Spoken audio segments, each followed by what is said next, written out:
Hello folks, the Y Guy here again. Welcome to my home on this very beautiful summer day.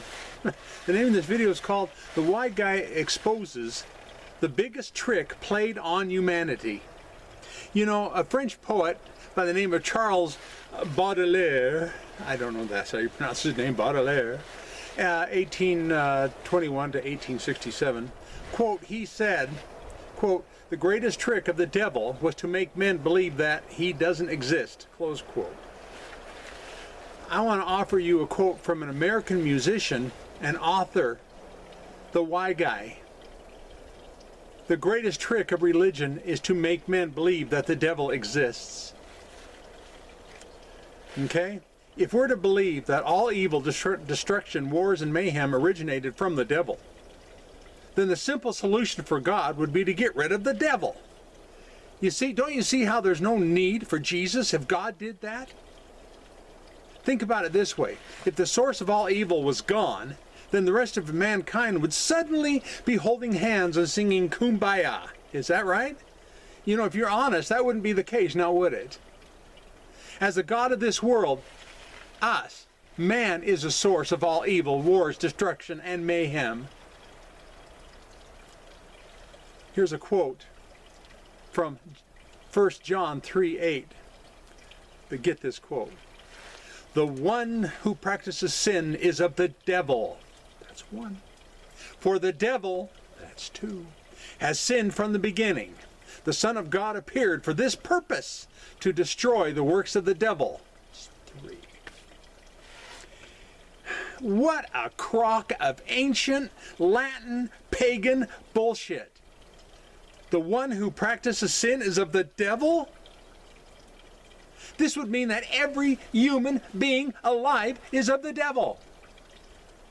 Get it? You know, the Greek rendering exposes this lie. Totally. I suppose since they were on the roll, the ancient Latin church decided to push an even bigger lie of, quote, "The Son of God appeared for this purpose, to destroy the works of the devil," close quote. Wait a minute. The Son of God appeared for that purpose? Is that it? According to Romans 5:8, it says, "While we were yet sinners," okay, "Christ appeared to save us from our self-inflicted wrath," and not a devil. You know, we relish in our own violent passions, which is wrath, which just so happens to be another great description for adversary. You know, every movie, I don't know about you guys, I realize I'm putting myself in your shoes, or expecting you to put yourself in mine, but every movie, that most exciting movies that are out there, that entertain us, I guarantee there's some violent passions in there. Thus the word excitement. Okay, well, anyway, I left for a moment here. So before going any further, I need to point out how the ancient Latin church, though, did pervert Romans 5:11 passage by adding "of God." They added it. They inserted it. Not a translation, not a translation error. It was an actual insert. That's the worst kind. That is the worst kind. Stick something in that was never there. All right? They added "of God," so the passage is erroneously telling people that Jesus came to save us from the wrath of God instead of from our own wrath, violent passions. You get it? Okay, while we were yet sinners, we were involved with our own violent passions. Anyway, and Jesus came to save us from God? Yeah. Now let's finish up with how the pagan Latin church concluded the 1 John 3:8 passage by writing, "To destroy the works of the devil." No, how about the works of perverted minds that are adversarial to God's will? That is what. How about the works caused by a piss-poor attitude?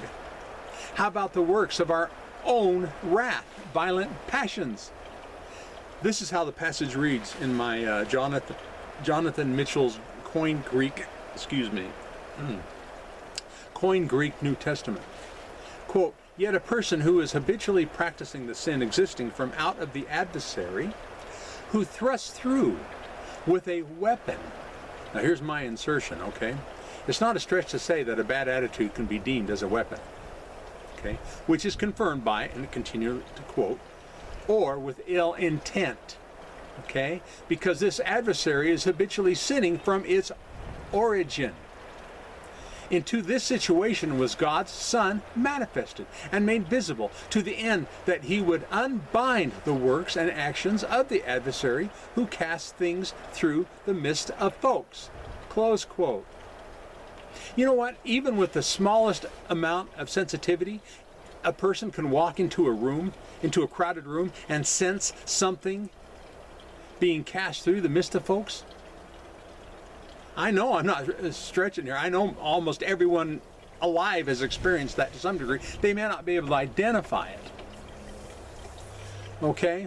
So anyway, the point is some people call it positive energy or negative energy, whatever. Okay? If it's a celebration, that something being cast through folks is probably joy. And you're not going to tell me that joy isn't some form of energy. Okay? And... But if something is being cast through folks, however, if what is being done has an ill intent, as it said in the Greek rendering, has an ill intent, then that something being cast through folks is the adversary. The ill intent is the adversary. The thinking that causes someone to have ill intent is the adversary. I hope this is making sense, okay? You know, this is so easy to understand. Once you repent, change your mind regarding pagan teaching. It adds up. It makes complete sense, okay?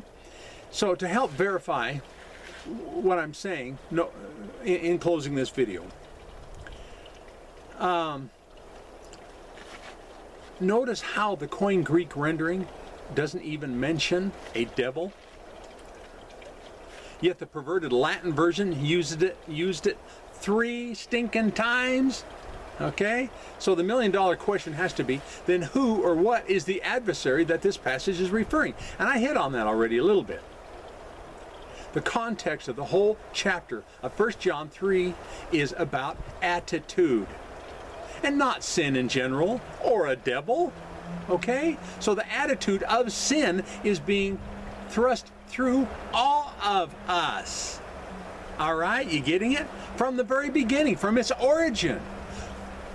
Quote, due to one man. Not one devil. Due to one man, sin entered into the world. Close quote, Romans 5:12. Did you catch that? Another way of putting it is how the adversary is our own stinking thinking. Yeah. You know, handed down by Adam and Eve. And that just so happens to be evident in every human life from birth to death, if you want evidence. Look into a mirror. It gives you the evidence right there. Oh, I hope that made sense. I hope this video made sense. It was an impulse doing this video, I got to admit. It was. I didn't do too terribly much research. I just kind of jumped in and wanted to do this video. So, anyhow, look me up on Facebook under a group called the Y Guy Group. And you guys know the spiel. But in case some of you who've never viewed my video, and this happens to be your first one, I have a private group on Facebook called the Y Guy Group. And I have a public timeline under the name of John Anthony Jones. All right, and I'm scroll down. I'm going to leave 6 links. One to Patreon, another one to Coffee. If you guys want to help support what I'm trying to do here, I'm just trying to see people. I want to see people set free from doctrines of men and pagan teaching and all that stuff that just hinders us so much and distracts us so much. It's kind of like, never mind. I was going to go off some weird tangent. The other 4 links, 3 of the 4 links is going to be to Amazon links to my 3 books that I've written, and then another one to thatwhyguy.com, my website. So give me a thumbs up if you haven't already, all right? Or give me a thumbs down, and subscribe if you haven't already too, if you happen to be just coming along and watching this for the first time. Thank you for viewing.